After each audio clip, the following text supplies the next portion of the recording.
আসসালামু আলাইকুম। সংবাদে আপনাদের সবাইকে স্বাগতম জানাচ্ছি আমি নুসরাত। শুরুতেই সংবাদ শিরোনাম।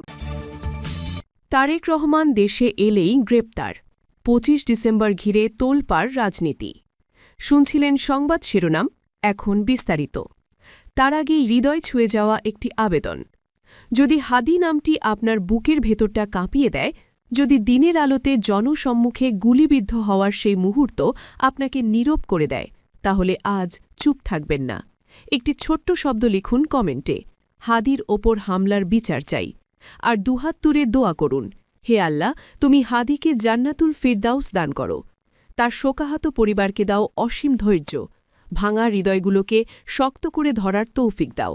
মনে রাখবেন, আপনার একটি দোয়া, একটি ছোট্ট কমেন্ট, হয়তো সেটাই আজ হাদির পরিবারের জন্য সবচেয়ে বড় শক্তি, সহযোদ্ধাদের জন্য সবচেয়ে বড় সান্ত্বনা হয়ে উঠবে।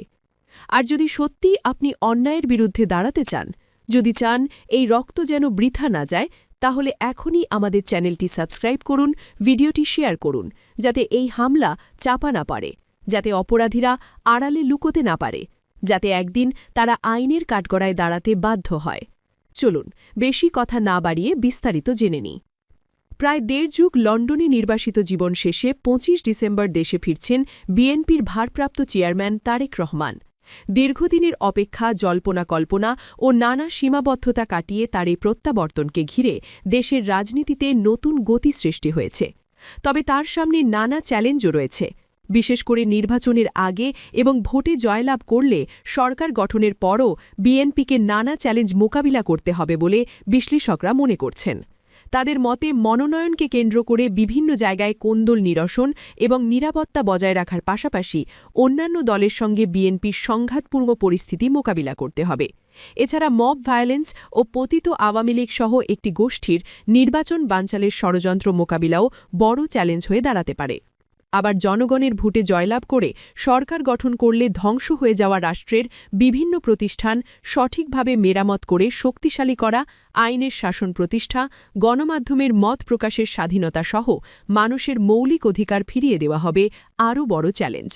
রবিবার রাজধানীতে সাংবাদিকদের সঙ্গে এক মতবিনিময় সভায় ডেইলি স্টারের সম্পাদক মাহফুজ আনাম বলেন, তারেক রহমানের জন্য এটি একটি অত্যন্ত সম্ভাবনাময় সময়, কারণ বর্তমান চ্যালেঞ্জগুলো অতীতের যে কোনো সময়ের চেয়ে গভীর। তিনি আরও বলেন, বাংলাদেশ এই মুহূর্তে এক ধরনের ধ্বংসপ্রায় অবস্থায় আছে। রাষ্ট্রীয় প্রতিষ্ঠানগুলো ভেঙে পড়েছে, পরিবর্তনের মধ্য দিয়ে যাচ্ছে। রাজনৈতিক বিশ্লেষকরা এও আশঙ্কা করছেন, তারেক রহমানের দেশে ফেরার পর সামাজিক যোগাযোগ মাধ্যমে পতিত ফ্যাসিবাদ ও বিএনপি বিরোধী মতের অপতৎপরতা আরও জোরালো হতে পারে, যা ইতোমধ্যে শুরুও হয়েছে। তারেক রহমানকে টার্গেট করে অপপ্রচার, বিভ্রান্তি ছড়ানোর প্রচেষ্টা দেখা যাচ্ছে। তাদের মতে দেশে ফেরার পর এসব অপতৎপরতা আরও সংগঠিত ও আগ্রাসী হতে পারে। ফলে দল হিসেবে বিএনপিকে আগেভাগেই ডিজিটাল পর্যায়েও সজাগ ও প্রতিরোধমূলক অবস্থান নিতে হবে। এছাড়া তারেক রহমানের প্রত্যাবর্তনের পর বিএনপির অভ্যন্তরেও নতুন চ্যালেঞ্জ দেখা দিতে পারে। কিছু নেতাকর্মীর মধ্যে প্রভাব বিস্তার, দৌড়ঝাঁপ ও সিন্ডিকেট তৈরির প্রবণতা মাথাচাড়া দিতে পারে। এগুলো সামাল দিতে হবে তারেক রহমানকে। রবিবার রাজধানীতে সাংবাদিকদের সঙ্গে এক মতবিনিময় সভায় প্রথম আলোর সম্পাদক মতিউর রহমান বলেন, আগামী দিনের সরকার গঠনকারী দলের জন্য সময়টা হবে বাংলাদেশের গত ৫০ বছরের ইতিহাসের সবচেয়ে কঠিন সময়। বিএনপির কাছ থেকে আরও বেশি সহজ শক্তি, আরও বেশি সমালোচনা গ্রহণের মানসিকতা দেখতে পাওয়া যাবে বলে আশা করছি। বিএনপির প্রতি ইঙ্গিত করে তিনি বলেন, যে দল ক্ষমতায় আসতে যাচ্ছে তাদের নেতৃত্ব, আচরণ ও বিনয় আরও বেশি গুরুত্বপূর্ণ হয়ে ওঠে। তারেক রহমানও বিভিন্ন সভায় নিজেই বলেছেন, সামনে অনেক কাজ, অনেক চ্যালেঞ্জ। বাংলাদেশ একটি সম্ভাবনাময় দেশ। দেশের মানুষ বিএনপির দিকে তাকিয়ে আছে। তারা বিএনপিকে আস্থায় রাখতে চায়। আমাদের নেতাকর্মীদের ঐক্যবদ্ধ থাকতে হবে, না হলে আমরা চ্যালেঞ্জ মোকাবিলা করতে পারব না। আমাদের পরবর্তী পদক্ষেপ জনগণের আস্থা অর্জন করার পাশাপাশি রাষ্ট্র মেরামতের ৩১ দফা বাস্তবায়ন করা। এই চ্যালেঞ্জ মোকাবিলা করতে না পারলে দেশ পিছিয়ে যাবে। বিএনপির নেতারা মনে করেন, ভারপ্রাপ্ত চেয়ারম্যান দেশে ফেরার পর বিএনপির নির্বাচনী প্রচারণায় এক অভাবনীয় উদ্দীপনা সৃষ্টি করবে। ১৭ বছর ধরে দলের নেতাকর্মীরা কেবল প্রযুক্তির পর্দায় নেতাকে দেখেছেন, কিন্তু সশরীরে পাশে পাওয়ার যে মানসিক শক্তি তা ছিল অনুপস্থিত। ২৫ ডিসেম্বর তারেক রহমান যখন ঢাকার রাজপথে নামবেন, তখন তা তৃণমূলের নেতাকর্মীদের মাঝে এক নতুন প্রাণের সঞ্চার করবে। মাঠ পর্যায়ের রাজনীতি নিয়ে গবেষণা করা বিশ্লেষকরা বলছেন, দূর থেকে নির্দেশনা দেওয়া আর সেনাপতির মতো সামনে থেকে নেতৃত্ব দেওয়ার মধ্যে আকাশ-পাতাল পার্থক্য। তারেক রহমানের উপস্থিতি বিএনপির ঝিমিয়ে পড়া বা দ্বিধাগ্রস্ত কর্মীদের মধ্যে যে তড়িৎ গতির জাগরণ তৈরি করবে, তার নির্বাচনের মাঠের চেহারাই বদলে দেবে। কর্মীরা জানবে তাদের নেতা তাদের সঙ্গেই আছেন। সাধারণ ভোটার, বিশেষ করে নতুন ভোটারদের ওপরও এর বিশাল প্রভাব পড়বে। গত দেড় যুগে যারা নতুন ভোটার হয়েছেন, তারা তারেক রহমানকে সরাসরি দেখবেন, তার পরিকল্পনা শুনবেন। বিএনপির কেন্দ্রীয় যুগ্ম মহাসচিব শহীদ উদ্দিন চৌধুরী অ্যানি যুগান্তরকে বলেন, রাজনীতিতে গুণগত যে পরিবর্তন তারেক রহমানের বক্তব্যে বোঝা যায়। তারেক রহমান যে কথাগুলো বলছেন, এ কথাগুলোর মধ্য দিয়ে জিয়াউর রহমান জীবিত থাকাকালীন যে স্বপ্ন দেখিয়েছেন, আজ তারেক রহমান সে স্বপ্ন দেখাচ্ছেন।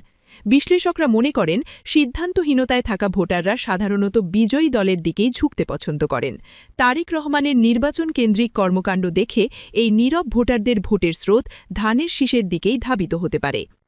রাজনৈতিক বিশ্লেষক ড মাহবুবুল্লাহ বলেন, সামনে নানা চ্যালেঞ্জ রয়েছে। এর মধ্যে রয়েছে বিএনপির বিরুদ্ধে অনেক কথাবার্তা ছড়ানো হচ্ছে, এগুলোর যুক্তিসঙ্গত এবং বিশ্বাসযোগ্য জবাব দেওয়া।